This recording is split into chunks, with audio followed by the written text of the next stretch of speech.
Hola, hola.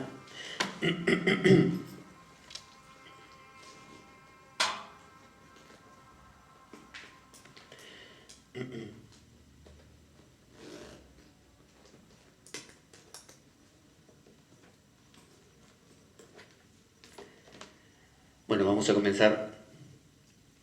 comenzar hoy el programa aquí en la Biblioteca Pública del Fontán de Oviedo, programa de la Espada de Damocles que hacemos regularmente, hacemos no necesariamente sábado de por medio, sino regularmente. Hay en las redes sociales el anuncio para poder ver cuáles son los siguientes programas y poder asistir aquí a la grabación en vivo de un programa de la Espada de Damocles, por supuesto de forma completamente gratuita. Así que, tal como lo cortés no quita lo valiente, así lo hilarante no quita lo profundo.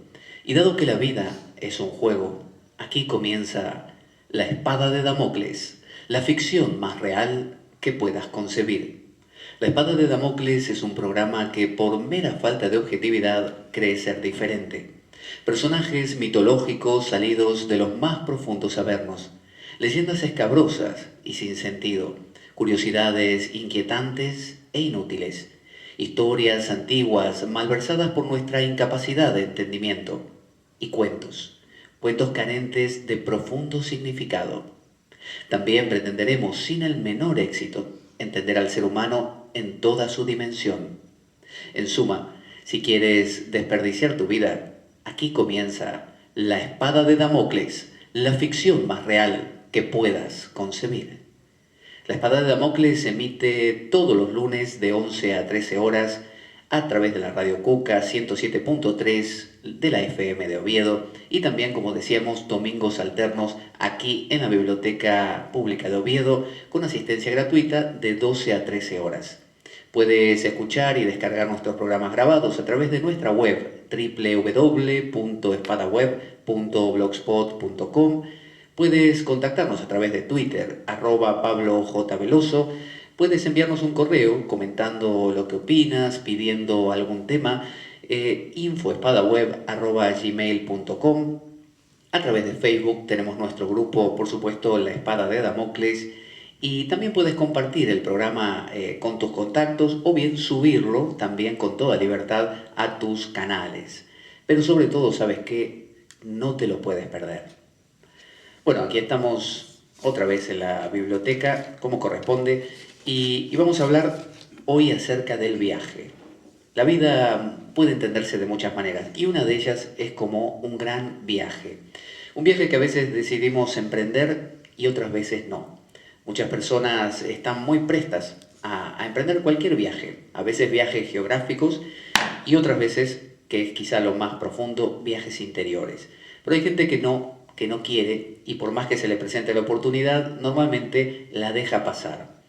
Entonces dicen que hay dos formas de rascarse una oreja.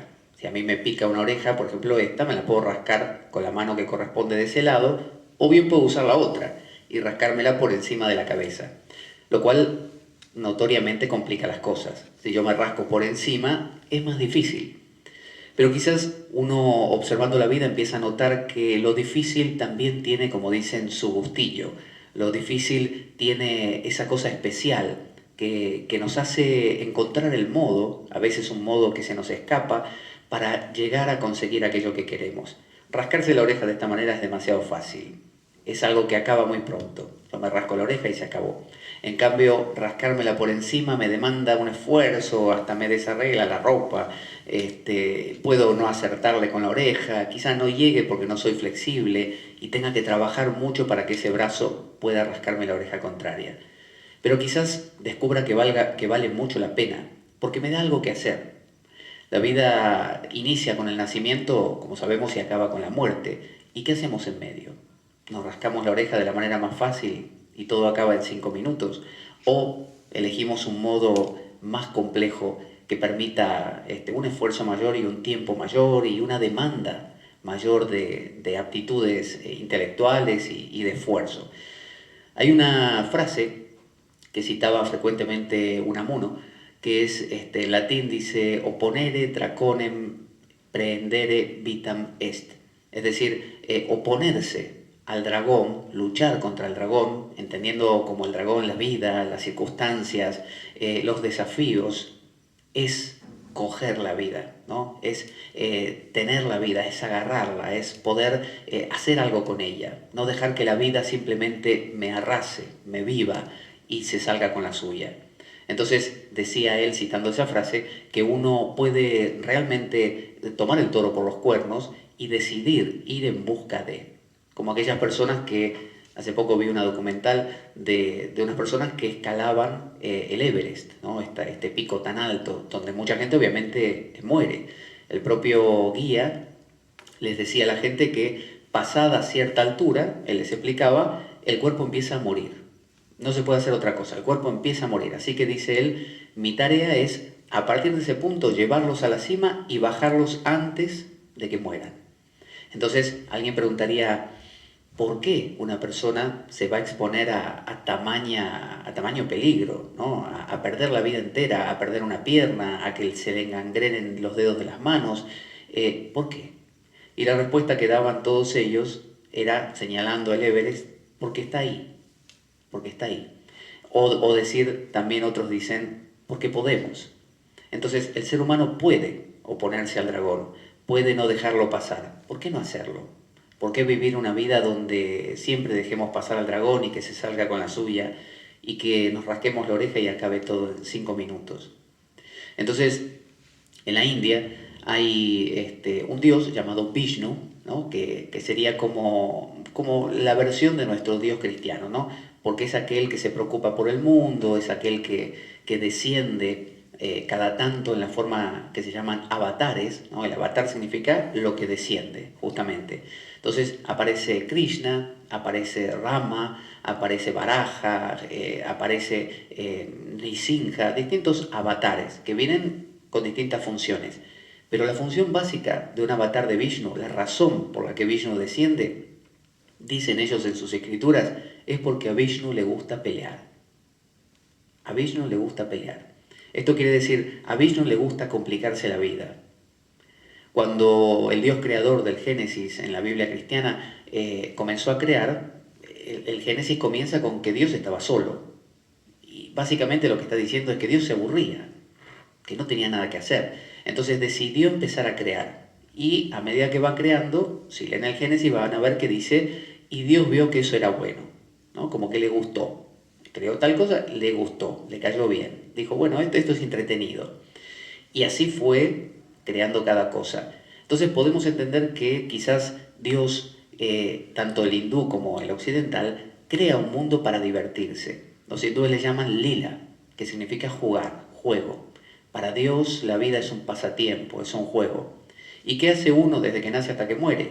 Tiene que entretenerse. Hay gente que se inventa problemas, se pelea con todo el mundo, hay gente que anda salvando a todo el mundo, rescatando a todo el mundo, hay gente que anda enseñando a todo el mundo, hay gente que anda poniéndose en posición de víctima para que lo ayuden a él o a ella. Entonces, eso es lo que hacemos en la vida. Entonces, estos avatares de Vishnu en realidad montan un número. Ellos descienden y cogen a distintos personajes que supuestamente están en ese cielo acompañándolos, disfrutando de la mayor paz que uno se pueda imaginar, y le dice el Vishnu a los demás, le dice, oigan, bajemos, se me ocurrió un juego. Tú vas a ser de mi amigo, ¿no? Y me vas a acompañar. Yo voy a ser de un príncipe que tiene que rescatar a una princesa. Tú vas a ser del dragón o del malvado poderoso que me quiere vencer y por momentos me vas a vencer un poco.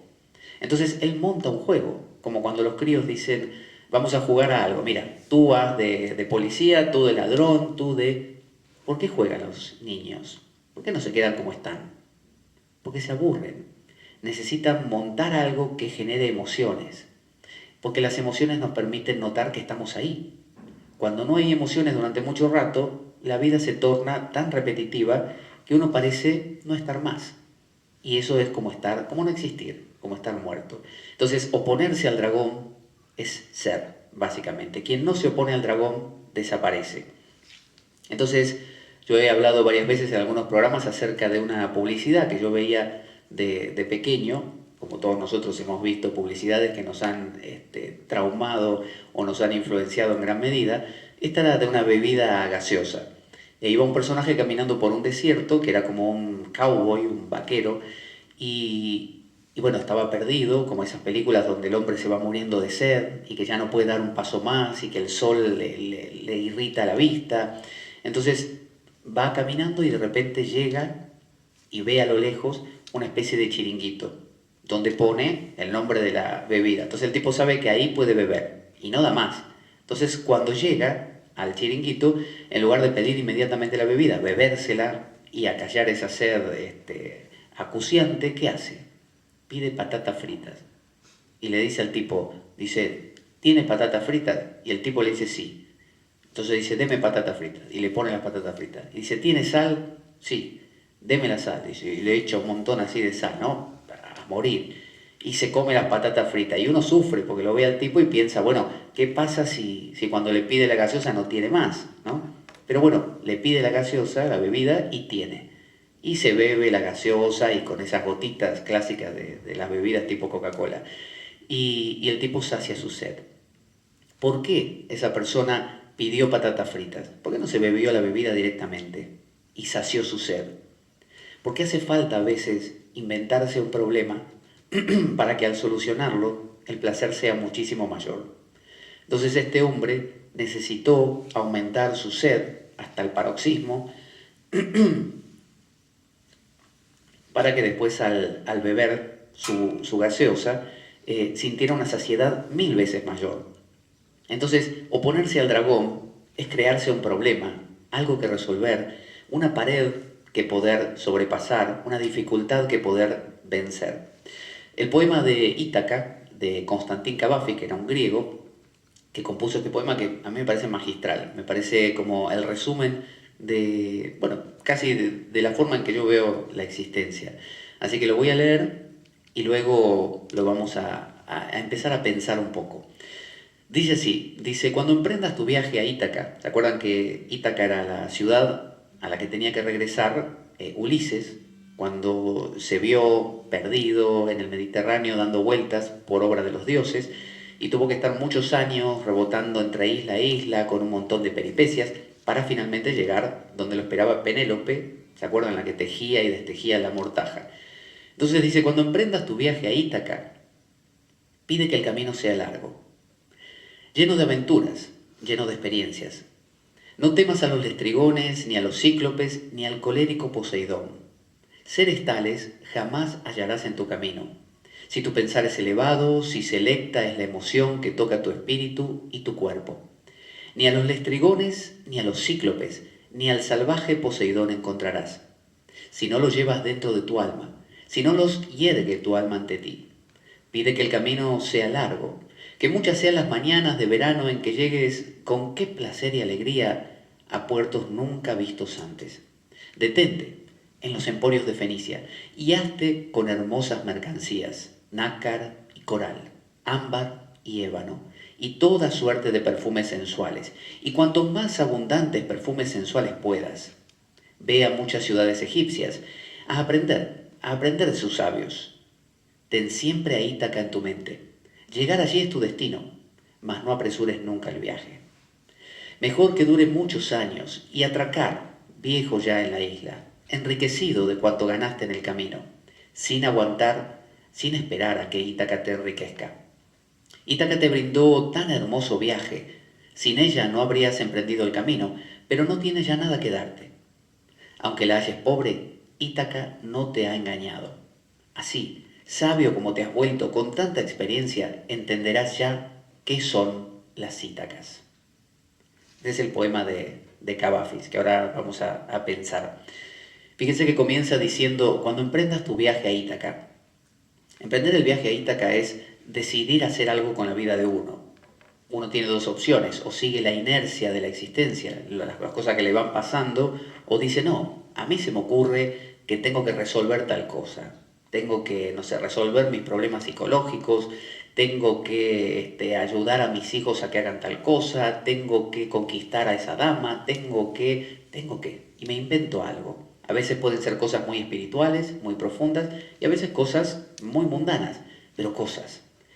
Hay veces que vemos personas que simplemente vegetan, personas que van por la vida y casi como que se dejan empujar por sus congéneres y así van avanzando. Mientras que vemos personas que parecen ser las agentes de su vida, aquellas personas que toman las riendas de su existencia y van cambiando lo que encuentran. Entonces, emprender el viaje a Ítaca no le pasa a cualquiera. No cualquiera es un Ulises, no cualquiera decide cambiar sus cosas o decide superar alguna dificultad o un obstáculo. La mayoría simplemente no lo hace. ¿Y qué hace en su lugar? Bueno, consume lo que otros hacen. Entonces, cuando uno va al concierto de rock y ve a su ídolo ahí cantando y vitorea al ídolo ese, ¿no? O por el contrario, lo critica, ¿no? De una forma o de otra está diciendo, yo quisiera estar ahí, yo quisiera ser ese, yo quisiera ser el que canta, yo quisiera ser el que escribe el libro, yo quisiera ser el que, pero no me animo. Y como no me animo, vivo la vida del otro, a través del otro, ¿no? Entonces sigo, como le dicen el fan, sigo sus sinsabores, sus placeres, las distintas cosas que le van pasando y yo como no lo vivo, lo vive esa persona por mí. Eso en algunos casos. En otros casos, por más que pueda asistir a ese concierto, puedo tener también una vida interior muy rica. Pero normalmente sucede eso. La gran mayoría de las personas no cultivan su profundidad y sí la buscan en el exterior. Entonces, dice, cuando emprendas tu viaje a Ítaca, si es que se inicia, pide que tu camino sea largo. Yo, por ejemplo, el otro día los alumnos del curso de tarot me decían, bueno, pero esto es, del tarot es interminable, es una cosa larguísima.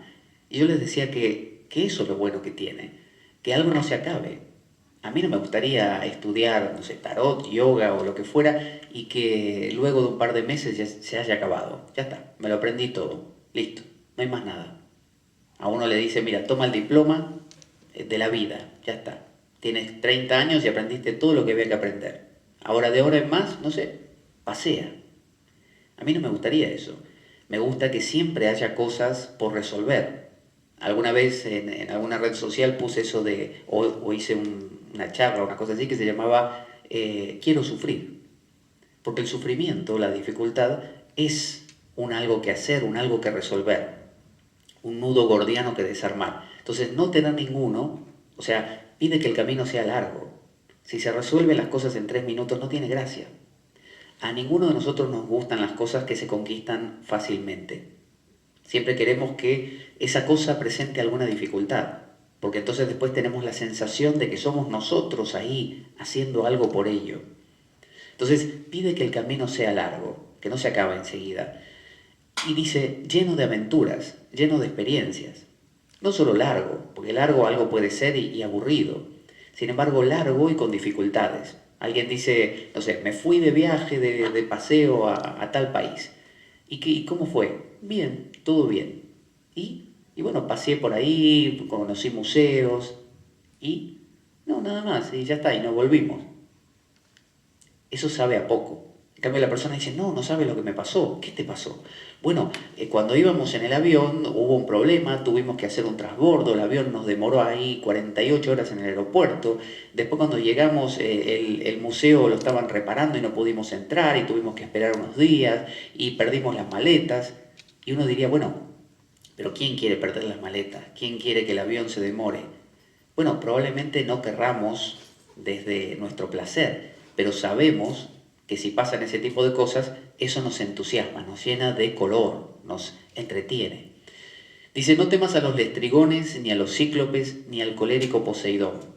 Estos son seres mitológicos que solían ser muy bravos y se comían a la gente, básicamente. Los lestrigones se alimentaban de seres humanos.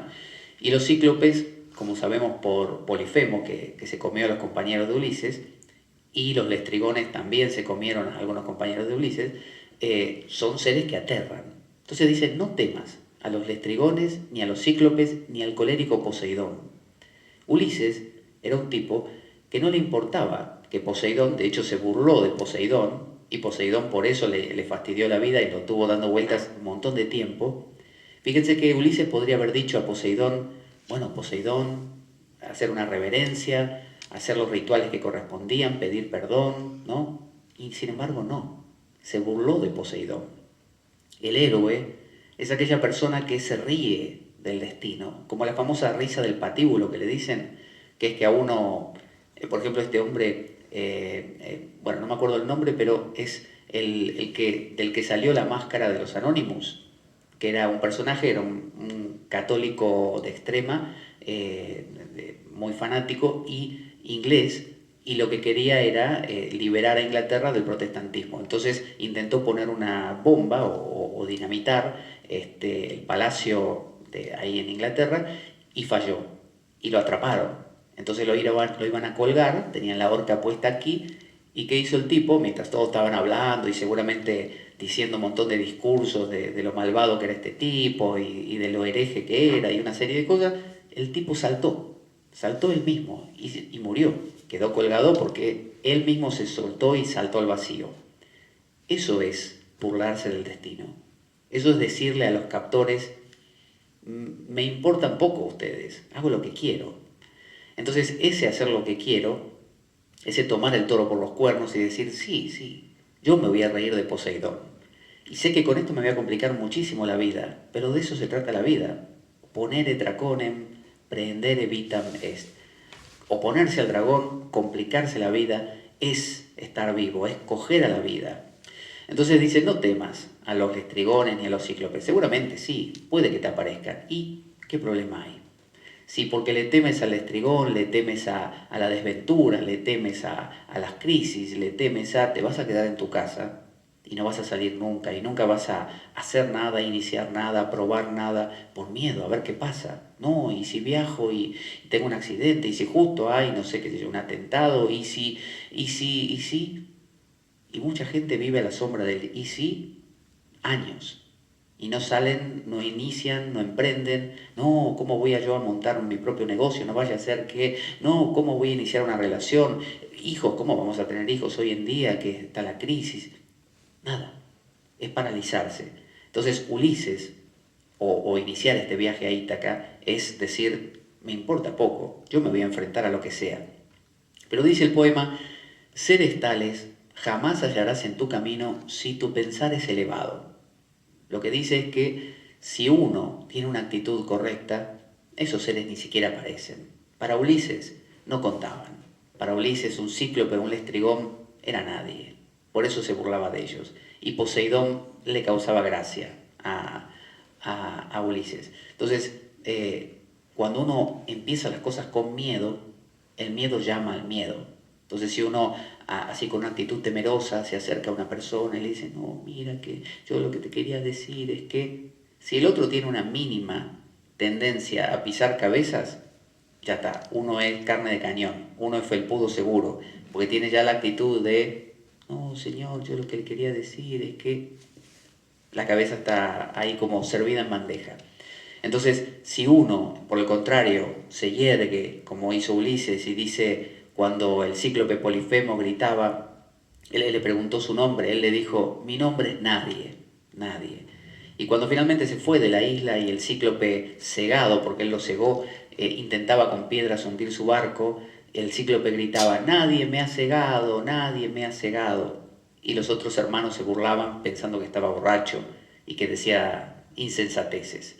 Y en realidad era Ulises, que era muy inteligente. Y desde lejos le gritó luego, cuando el barco ya estaba fuera del rango de las rocas, le dijo, yo soy Ulises de Ítaca y yo te he cegado, cuéntaselo a todos, Ulises de Ítaca te ha cegado.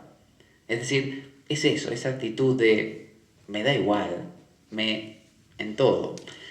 Entonces dice, si seres tales jamás hallarás en tu camino, si tu pensar es elevado, si selecta es la emoción que toca tu espíritu y tu cuerpo.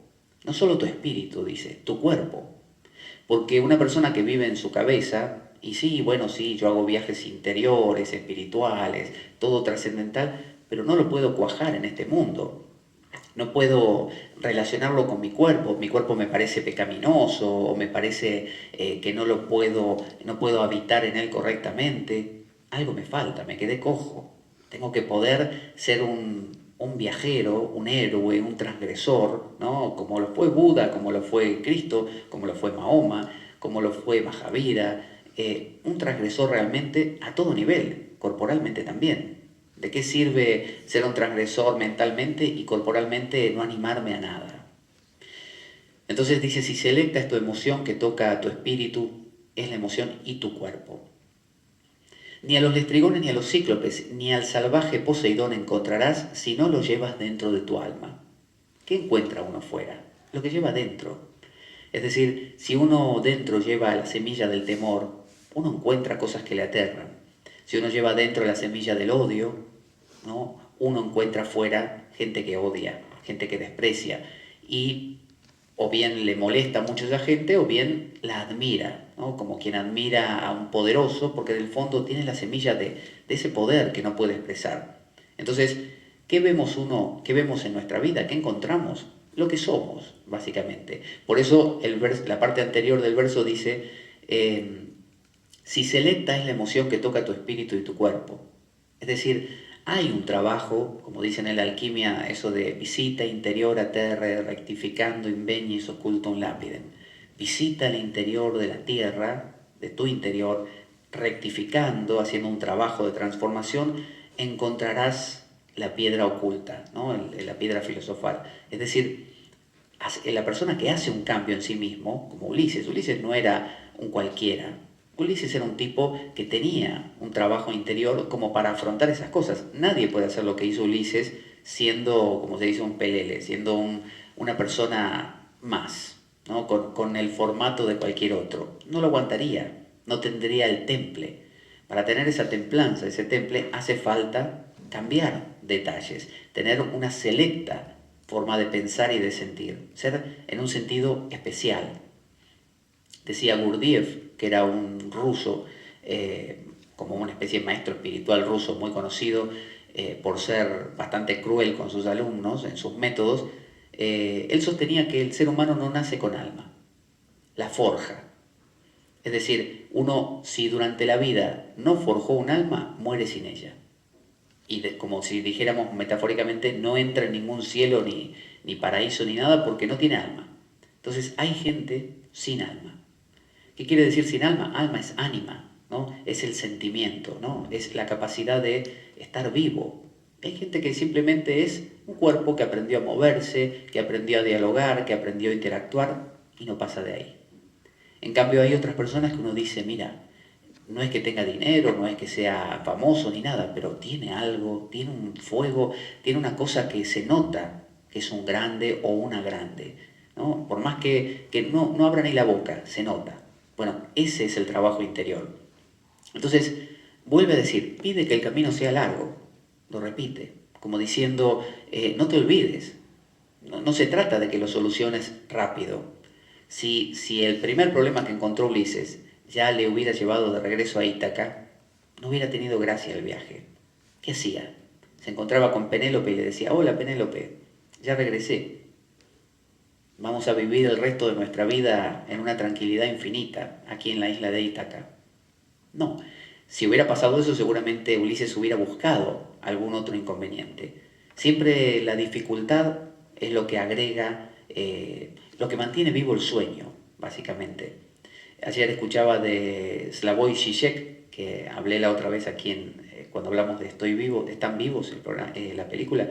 Él decía que cuando el Titanic, en la película Titanic, se está hundiendo, lo que hace es generar una catástrofe que rompe una cosa, que es el amor que estaban teniendo, ustedes se acuerdan, Leonardo DiCaprio y la chica, la protagonista, que estaban teniendo un idilio, pero era un idilio imposible, porque DiCaprio era un pobretón, un pobre, era un plebeyo, mientras que la chica era de la supernobleza, era muy rica, y ella sentía que su vida había perdido sentido.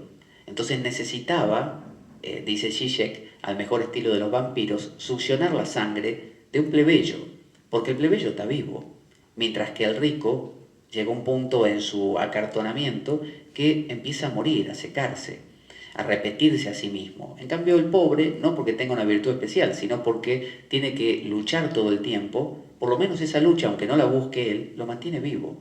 Entonces le presenta dificultades que resolver. Entonces la chica se prometió a sí misma escaparse con él cuando el barco llegara a puerto. Eso era imposible, porque la chica seguramente su inercia sería muy grande y no querría salirse de su nobleza, le duraría poco. Así que la catástrofe, el barco, fue lo que generó que el sueño ese permaneciera. Y cuando la chica sobrevivió, siempre se habrá quedado con ese sueño de haber tenido algo con él, ¿no? Entonces, las dificultades en el camino son los que mantienen vivos nuestros sueños, los que los renuevan. Entonces dice, pide que el camino sea largo, que muchas sean las mañanas de verano en que llegues con qué placer y alegría a puertos nunca vistos antes. Habla de que cuando uno encuentra cosas nuevas, nuevas, verdaderamente nuevas, hay un gran placer, pero también, claro, hay un temor, el temor de lo nuevo aterra. Nos agrada repetirnos, nos agrada hacer las cosas que ya conocemos y cómo las hacemos siempre y que no cambien demasiado, ¿no? Y si somos transgresores, nos gusta ser transgresores de la manera que se debe ser transgresor, una manera ya prevista. Nadie le gusta hacer camino al andar, porque eso es riesgoso. Entonces dice, detente en los emporios de Fenicia y hazte con hermosas mercancías. Detente. ¿Vieron como Pinocho cuando iba al colegio en el cuento y en realidad se detenía a hablar con distintas personas, en el circo, ¿no? Y se entretenía. No se debía detener porque tenía que ir al colegio, pero él se detenía. Entonces, todas esas paradas que uno puede hacer son enriquecedoras, porque traen a la vida cosas nuevas. Imagínense una persona que, no sé, coge un coche, se sube y baja en su destino. Eso es muy distinto a la persona que, no sé, toma un autobús y para en 45 paradas, o un tren, o va caminando. Sabemos que nuestros abuelos, cuando tenían que caminar de un pueblo a otro, o ir en caballo y cosas así, tenían una percepción de la vida y le pasaban muchas más cosas que el que se mete en un coche y llega a destino sin que prácticamente le suceda nada. O sea, llega igual que como salió. El que va a caballo no. Ve cosas, se encuentra con gente, tiene un contacto diferente. Entonces, hay en la lentitud y en la dilación, en el tiempo más largo, posibilidades nuevas. Entonces, por eso dice, detente en los emporios de Fenicia y hazte con hermosas mercancías, nácar, coral, ámbar, ébano y toda suerte de perfumes sensuales. En el fondo está diciendo, hasta inclusive endeúdate, es decir, gasta, compra cosas, en el sentido de que uno compra algo y rompe su estructura, porque uno compra algo y ya ese gasto hay que tenerlo en cuenta, porque después ese dinero no está para otra cosa. Entonces, métete en problemas, le está diciendo. Haz aquellas cosas que te van a complicar, porque de eso se trata la vida. No intentes vivir una vida impermeable, donde nada te toque y todo esté previsto y 2 más 2 sea 4, porque vas a estar muerto. Por eso, opponere traconem, prehendere vitam est. Cuanto más abundantes perfumes sensuales puedas, le dice. Perfumes sensuales. Es decir, usa tus sentidos. No vivas una vida donde todas son ideas o todos son ideales o creencias religiosas o creencias sociales, ¿no? Hay que trabajar, hay que comer, hay que criar a los hijos, hay que no, anímate. El perfume es un adicional, es una decoración. Hay gente que dice, no, decoración es innecesaria. Yo prefiero una casa así como es. 3 cosas y listo. ¿Para qué? Funcional. Pero resulta que cuando está ese toque de color, mira, vamos a poner unas flores aquí. Bueno, pero eso implica mucho dinero porque hay que pintar y hay que hacer. Sí, pero después complica las cosas. Pero agrega un color que de otra manera no lo tienes.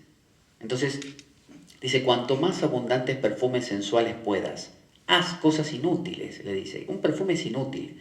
Un perfume no sirve para estar mejor alimentado, no sirve para estar más saludable, no sirve para ganar más dinero. No, es simplemente una decoración. Sirve para que el otro diga, qué rico perfume que tienes, ¿no?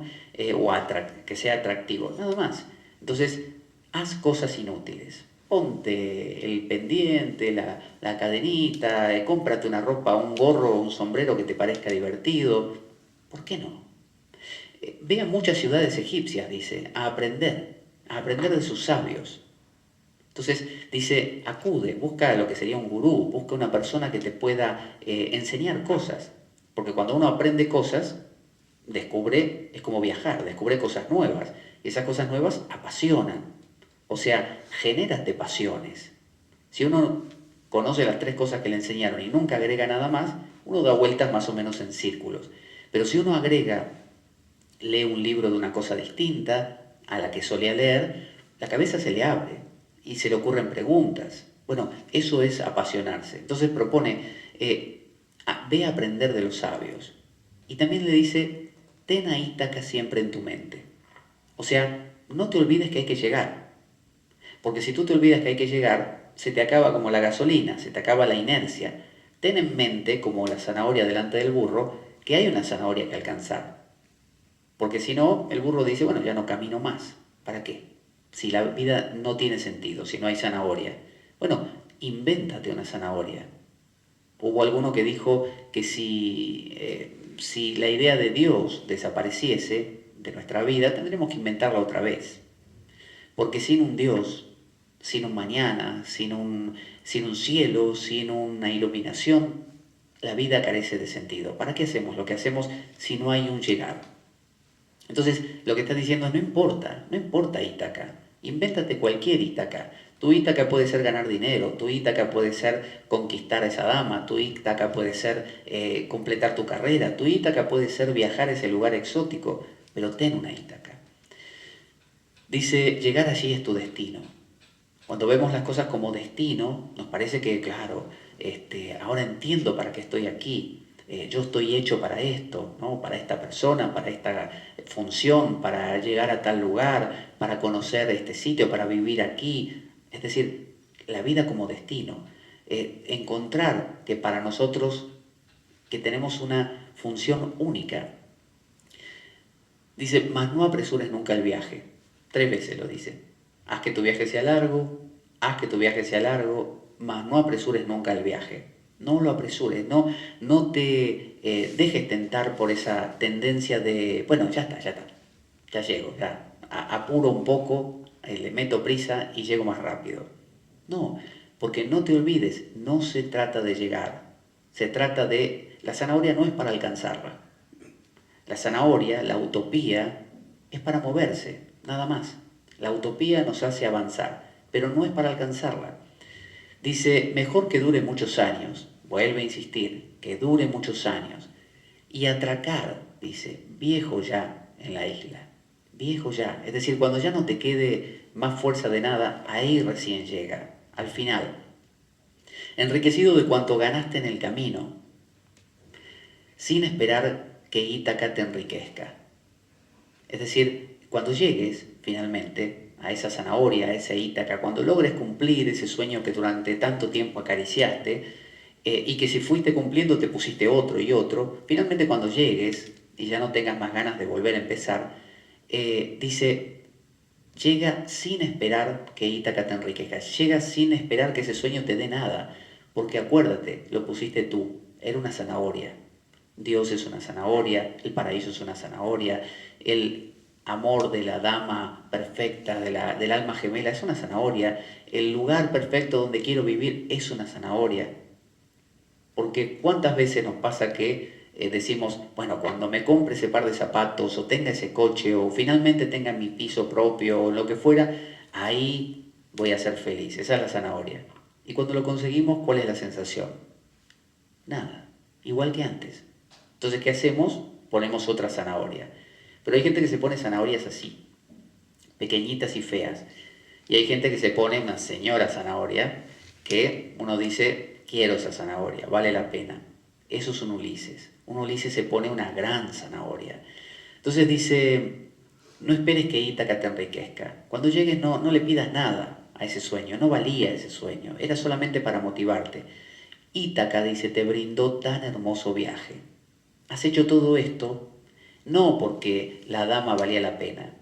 Hiciste todo esto porque sabías que inventándote que la dama valía la pena, tu vida iba a tener sentido. Entonces, sin ella, sin ese sueño, no habrías emprendido el camino. No te hubieras movido. Pero no tienes ya nada más que darte. Nunca lo tuvo, más que darte un viaje. Aunque la haya es pobre, porque claro, uno llega y dice, esto era el par de zapatos, esto era el libro, esto era la persona, esto era... Sí, siempre lo fue.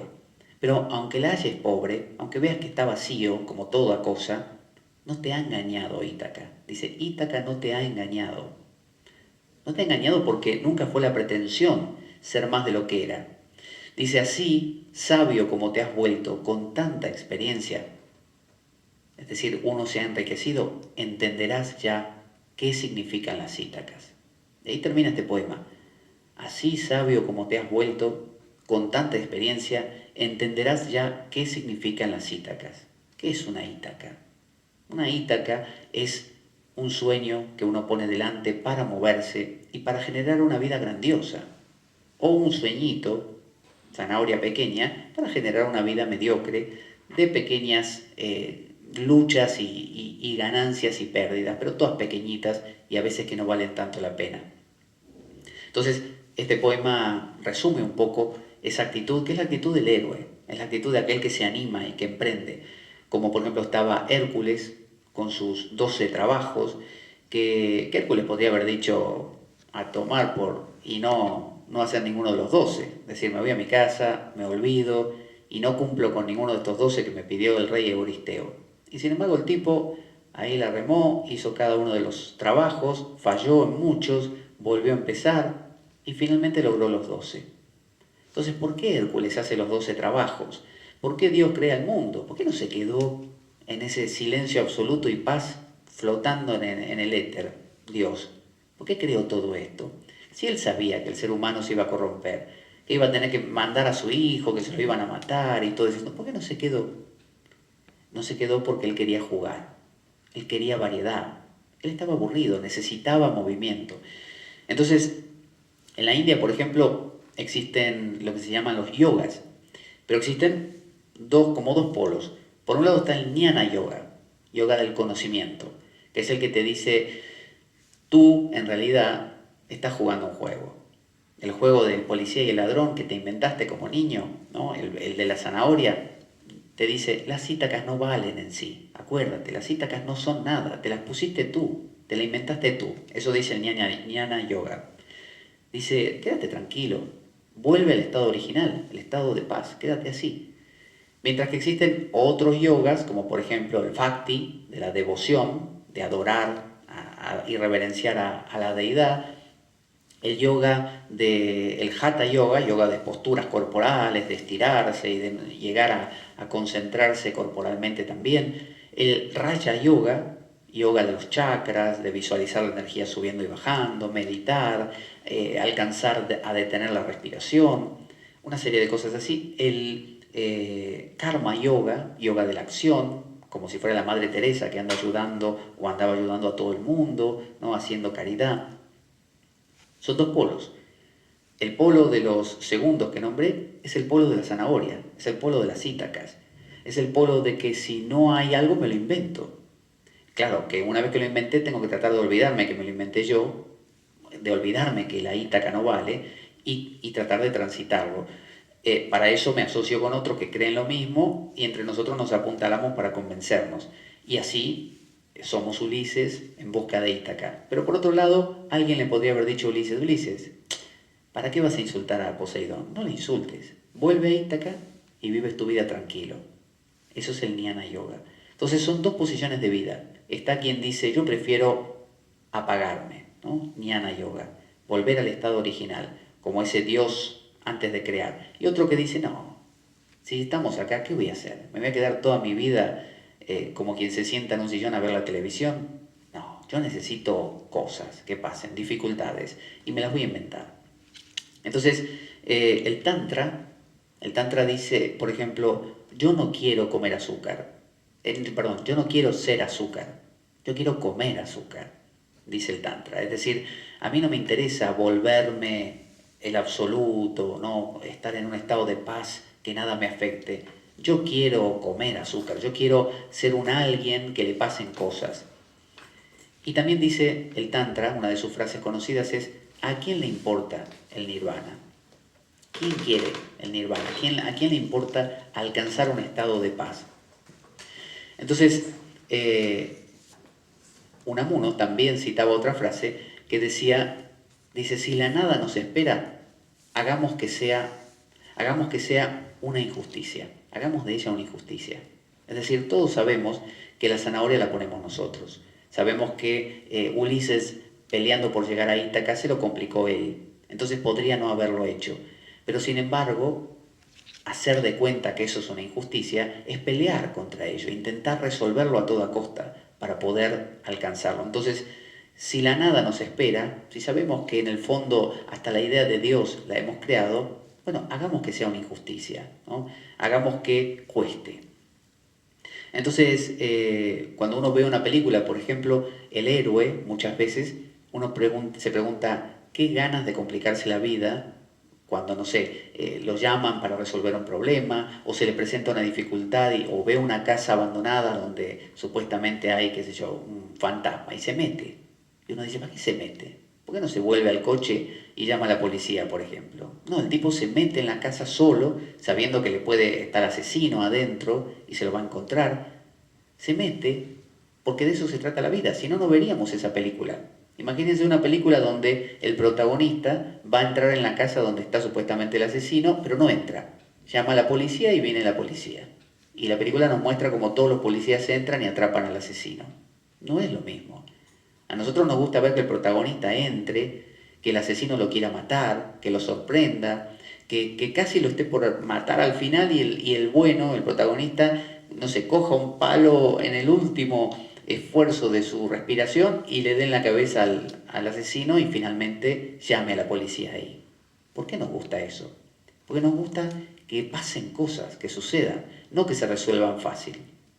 Con esto quiero decir que si al ver una película nos pasa así, quiere decir que en la vida cotidiana también lo preferimos así.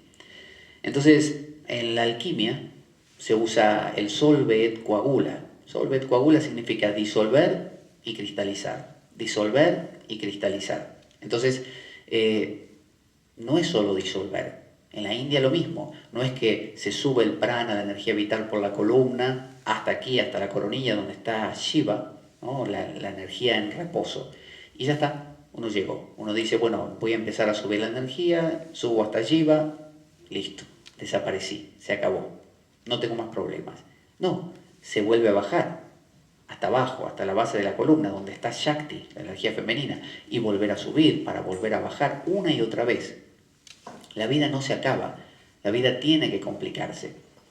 Entonces, el viaje para muchos es una búsqueda de sentido. Uno puede decir, bueno, yo inicio el viaje de mi vida porque quiero que mi vida tenga un sentido, ¿no? Quiero darle una razón de ser. Entonces, mi zanahoria es esa, buscar un sentido, entender las famosas preguntas que hace el niño de ¿por qué estoy aquí? ¿Qué se espera de mí? ¿Qué debo hacer?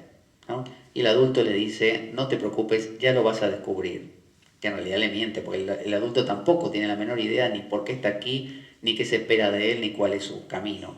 Entonces, los caminos nadie nos los viene a decir. Los caminos nosotros los creamos para nosotros mismos.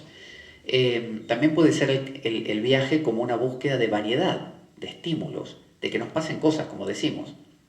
Yo, para saber, ¿vieron cuando alguien dice en los dibujos animados y todo eso, dice, pellízcame para ver si estoy soñando, ¿no? Y el otro lo pellizca, y le duele, y dice, ay, dice, estoy soñando, estoy despierto. Bien, gracias. Es decir, uno necesita que lo pellizquen, que la vida lo pellizque, porque si no, uno no sabe que está despierto, no sabe que está ahí. Entonces, necesitamos que nos pasen cosas para saber que estamos vivos. También el viaje puede ser, como decíamos, un entretenimiento. ¿Qué hago yo con mi vida? ¿No? ¿Cómo lleno mi día? Quien trabaja tiene obviamente esa responsabilidad y ahí, bueno, tiene una coartada para llenar su día. Pero imagínense tanta gente que se jubila, se deprime y se muere. ¿Por qué? Porque desde el momento en que se jubila, no sabe qué hacer con su tiempo. Y algunos se vuelven a meter en cosas. Tengo un amigo que, por ejemplo, su padre siempre fue, bueno, campeón de dominó y en Andalucía y además formaba parte de asociaciones, de vecinos y todo. Y cuando, él decía siempre, cuando me jubile yo voy a dejar todo esto y me voy a quedar tranquilo, nunca más problemas, más complicaciones. nada que ver. Se jubiló, duró poco sin hacer nada y comenzó a meterse en más y más cosas y cuando quiso acordar estaba igual que antes. Porque si no llenamos la vida de cosas, no sabemos qué hacer y empezamos a desaparecer. Entonces, el viaje también puede ser el causante de dolores y placeres. Necesitamos dolores y placeres, no solo placeres. A veces buscamos placeres, si no están los placeres, los dolores valen bien, porque son estímulos también. También puede ser el viaje como un autodescubrimiento. Ese caminar de Ulises permitió que salieran a luz un montón de cosas que no hubieran salido en Ítaca. Si lo hubiera llegado al tercer día a Ítaca, no hubieran salido a la superficie facetas de Ulises que solo surgen cuando estamos en problemas. Quizá les haya pasado que cuando tuvieron verse obligadas a enfrentar dificultades grandes, salieron cosas que si lo miran en retrospectiva no hubieran salido si no les hubiera pasado eso. También puede ser el viaje como un magnificador del placer postergado. El viaje es una manera de postergar el placer, como lo de la bebida gaseosa. El hombre que en lugar de beber directamente la gaseosa, ¿qué hace? Las patatas fritas con mucha sal y después bebe. Esto es como, por ejemplo, hay caminos como los hindúes que dicen, bueno, tú metes la pata, vas a un infierno que tienen los hindúes, o tienen como 7 u 8, vas a uno de ellos un tiempo y después te sueltan y vuelves a la tierra y así hasta que te vas como depurando. Entonces siempre hay una segunda o tercera o décima oportunidad. Mientras que los cristianos no, los cristianos tienen una sola. O sea, uno mete la pata como cristiano y para toda la eternidad se cocina en el infierno. Uno, por ejemplo, venía bien y en el último momento de vida comete un pecado mortal y se muere con el pecado mortal y va al infierno para siempre. Entonces, ser cristiano es jugar al límite. Ser cristiano es ser un héroe con toda la adrenalina que puede haber, porque uno se la está jugando a cada momento. No es como el hindú que dice, bueno, la próxima vez será. El cristiano no. Entonces, jugar como el cristiano es como este, que se pidió las patatas fritas, se las comió todas y después pidió la gaseosa, que quizá no había, se la jugó. Entonces, jugársela así al límite es la actitud del héroe. Por eso, ser un cristiano, en última instancia, si uno lo vive realmente, es ser un héroe. Porque es jugar con el máximo estímulo posible. Dios me puede castigar en cualquier momento por una metida de pata. Es terrible. Entonces, también puede ser el viaje como un evitador de la muerte. La persona que no viaja, la persona que no emprende, que no se anima, que no se arriesga, que no es audaz, es una persona que se seca y desaparece. Por eso, porque no tiene estímulos, porque nadie lo toca, ningún problema le viene al encuentro a tocarlo y a decirle o a pellizcarlo. Entonces la persona poco a poco se va enterando cada vez menos que está ahí. Entonces vemos mucha gente cuya vida, sí, tiene buen pasar, tiene la familia, y no hay nada. Y la persona se seca y la persona misma dice, bueno, yo no tengo nada por lo que vivir, no hay nada que me apasione verdaderamente. ¿Y no te gusta? No, tampoco. Y aquello otro, no es para mí. ¿Y por qué no haces un deporte? No, es mucho riesgo, a mí no me gusta. Y cada vez la persona, la inercia la va comiendo y desaparece. Un día se muere y los demás ni se enteran que se murió. O sea, se muere esa persona y no se murió Ulises, el tipo clave que era como casi la envidia de todo porque era transgresor. Nadie se entera cuando se muere una persona que ya se murió hace tiempo. Es una persona que no cumplía prácticamente ninguna función. Entonces no sorprende su muerte. También el viaje es un definidor de identidad. Quien viaja, quien se anima, es una persona que pone una zanahoria adelante. Y la zanahoria puede llamarse cristianismo, budismo, hinduismo, capitalismo, comunismo o lo que uno quiera. Entonces, cuando uno pone una zanahoria dice, yo soy, no sé, comunista, yo soy cristiano, porque estoy persiguiendo esa zanahoria. Me da una identidad. Él decía por eso, yo soy Ulises de Ítaca, le dijo al cíclope Polifemo, yo soy Ulises de Ítaca. Este viaje le permitía a él saber que él era Ulises. Y también el viaje a veces es un restablecimiento constitucional. Nos permite restablecer lo que verdaderamente somos, que es una entidad en movimiento. Somos un ser que se mueve. Cuando nos quedamos quietos, el agua se queda quieta mucho tiempo, se pudre. El aire se queda quieto mucho tiempo, se envicia. La tierra se llega a detener y esto es una calamidad. El universo se mueve. Entonces, si todo se mueve, nosotros estamos hechos para movernos también. Nuestra respiración se mueve, nuestro corazón se mueve, nuestro cerebro se mueve. No hay nada fijo. Entonces, intentar llevar una vida fija es un invento moderno. Es un invento de circunstancias actuales y occidentales. Pero antaño nadie podía estar quieto. Todos los imprevisibles estaban ahí. Entonces, quien tiene imprevistos todos los días es una persona mucho más viva, vuelvo a repetir, aunque sea por pobreza, que tenga que luchar contra dificultades, que aquella persona que lo tiene todo seguro y también sin elegirlo, pero que no tiene sorpresas. Hay una historia que me gusta mucho que es de Kolavecha Sridhar, que hay un avatar en la India que se llama Chaitanya, que vivió allá por el 1400 de nuestra era. Y se entiende que era un avatar que cantaba y bailaba y enseñó, entre otras cosas, el mantra Hare Krishna, ¿no? El Hare Krishna y saltar y todo eso. Entonces era de devoción, era puro amor. Entonces, entre las cosas que hacía, iba al mercado a comprar bananas. Y el vendedor de bananas se llamaba Kolavecha Sridhar. Entonces venía todos los días Chaitanya y le decía al vendedor de bananas, dame, a ver, ¿cuánto cuesta esa? Dice, no sé, 5 rupias. Ah, 5 rupias. Dice, bueno, toma 3 rupias. Y se iba, las 2 rupias que faltan, ya te las daré. Y no se las daba. Y así, y al otro día lo mismo, y al otro día lo mismo. Eso hacía Chaitanya todo el tiempo con Kolavecha.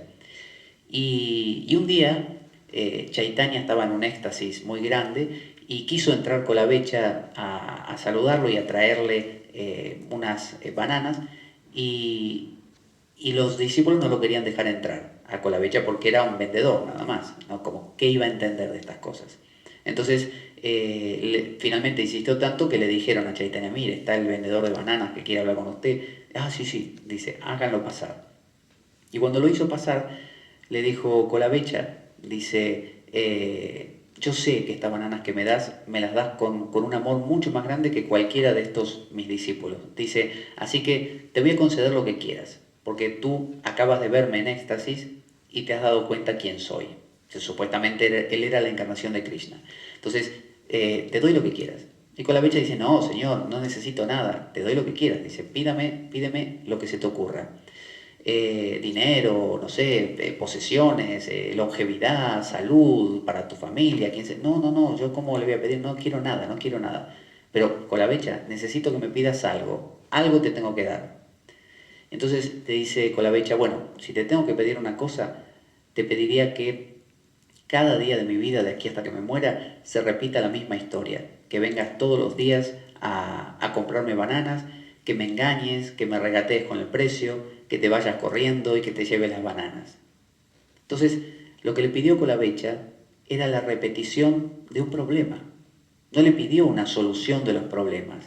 Él sabía, como buen bhakta, como buen devoto, que desear a Dios y no poder conseguirlo es la gloria.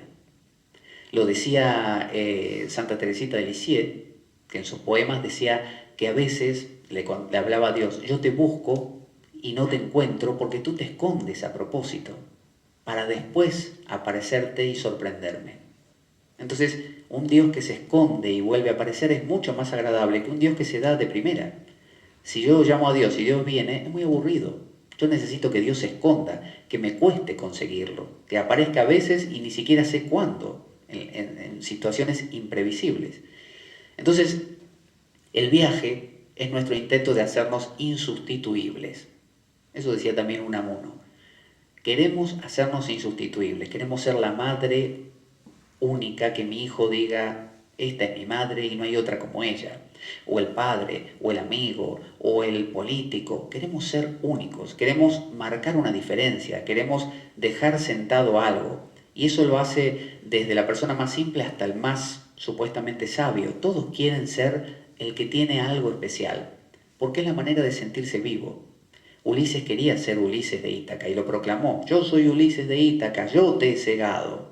Él necesitaba que para los griegos era más importante, como Aquiles, por ejemplo, que se hablasen de ellos después de la muerte que lo que pasara en vida.